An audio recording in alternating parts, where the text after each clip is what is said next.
Today we're going to look at the Mosin Nagant. This is the 1891, which is also the M91 30. And we're going to talk about a little bit of the features and the history and some of the things that you may or may not know about this classic rifle.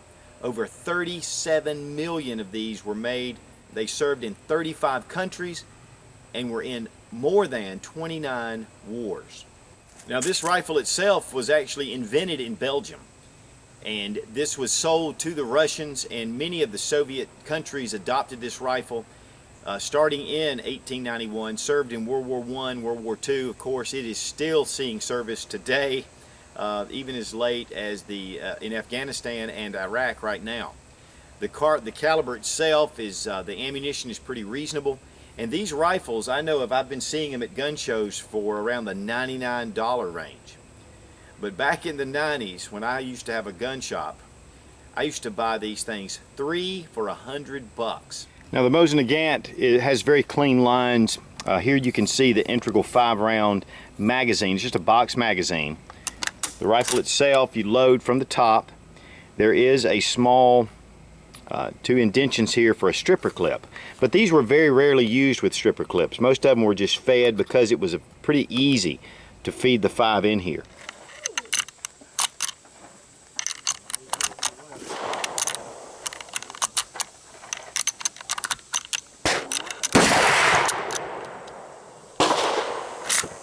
One of the big changes from the M91 to the M91/30 is that the magazine spring was not attached originally, and so it was attached here because during cleaning they could get lost. The bolt moves very smoothly in every one I've ever owned, and I have owned a lot of these rifles over the years, different type models. Some of the early models had the rounded off chamber. The later ones actually had more of a hexagon. Here we have the adjustable sights. It goes all the way out to actually 2,000 meters. These rifles are set to shoot at 300 meters. That's the zero. If you'll notice, and if you'll go out to the range, which a lot of guys are shooting these, they would probably shoot 100 yards. They're shooting about 6 to 8 inches high. And of course the reason is because these rifles are sighted at 300 meters. And then it goes up from there. The battlefield doctrine, which most of the Russians, especially when they came in, they were new recruits. Many of them had never even shot a rifle before, and they were taught to aim straight for the belt buckle, and with that would shoot center of mass. So that's just some of the doctrine that went on during the World War I and World War II. And so these rifles will reach out, though, with iron sights effectively at 500 meters. And if you put an optic on this, it will effectively reach 800 meters as far as effectiveness of the round. And as you can see, the front sight is a hooded front sight with a post, and just keeps the glare off, protects your front sight. There is a hole in the top for some different kinds of adjustment as well. During World War II, these were highly respected as sniper rifles, and that was the 91/31.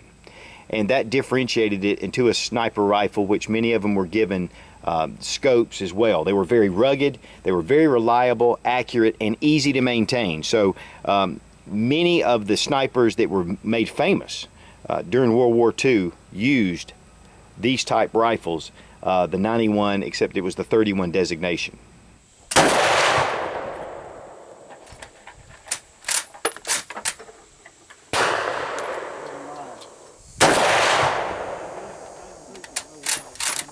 Makes a lot of smoke, don't it?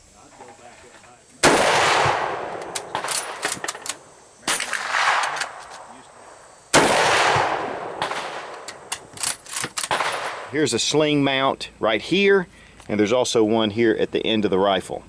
The buttstock is a metal buttstock that is curved up here. It just protects the end from being cracked.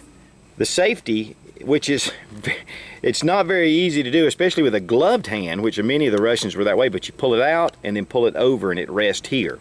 And then to disengage, pop it back. Now this features a 29-inch barrel. It weighs 8.5 pounds, pretty hefty.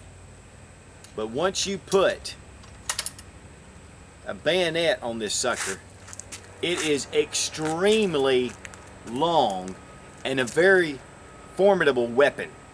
The bayonet just fits right over the end of the muzzle, and then you push down and turn, and it locks it in so you'll still be able to use your sights. But it really adds a lot of length to this gun. It's incredible. Now here I have side by side two of the most popular models. Of course, the model 1891/30, that's the long one, and then the little M44 carbine.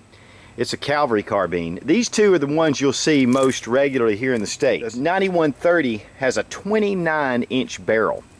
The carbine has a 20-inch barrel. Just a touch over, actually 20.2 inches. But what's really fascinating is the weight on the carbine actually is more than the weight on the rifle itself. It weighs 8.8 pounds, the rifle, and then the carbine weighs 9 pounds. Of course, a lot of that has to do with the attached bayonet that is mounted right on the rifle. Now, these were also made here in the U.S., contracted by the Russians, and Remington made over 750,000 of these.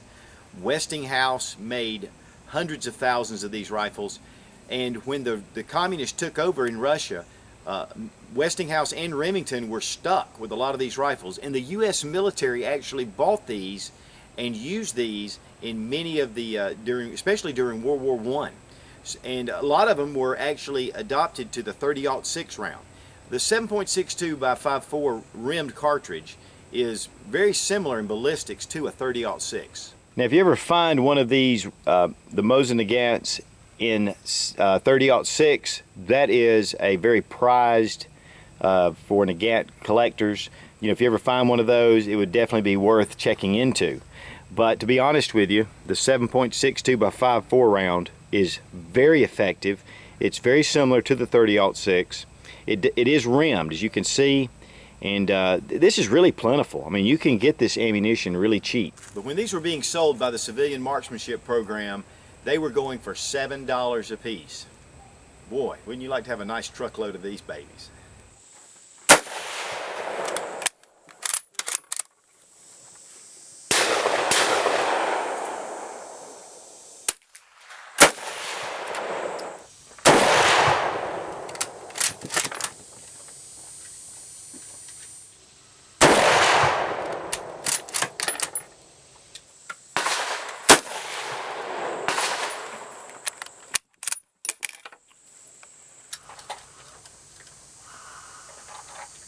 Now, the Russians loved their Mosins. In fact, they never called it Mosin Nagant. They always called it Mosin, and actually in Russian they called it Mosinka.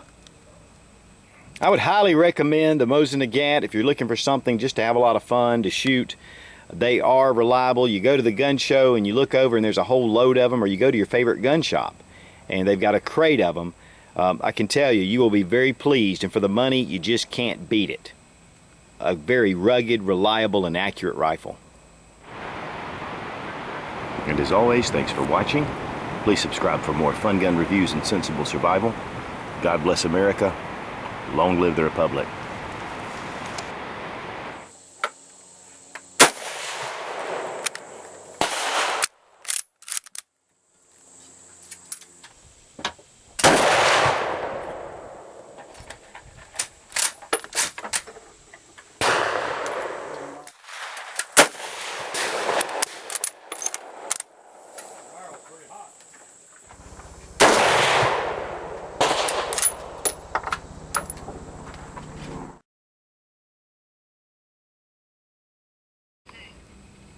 Here is the 7.62 by 5.4. Hello? Did I call you? God bless America. Long live the Republic.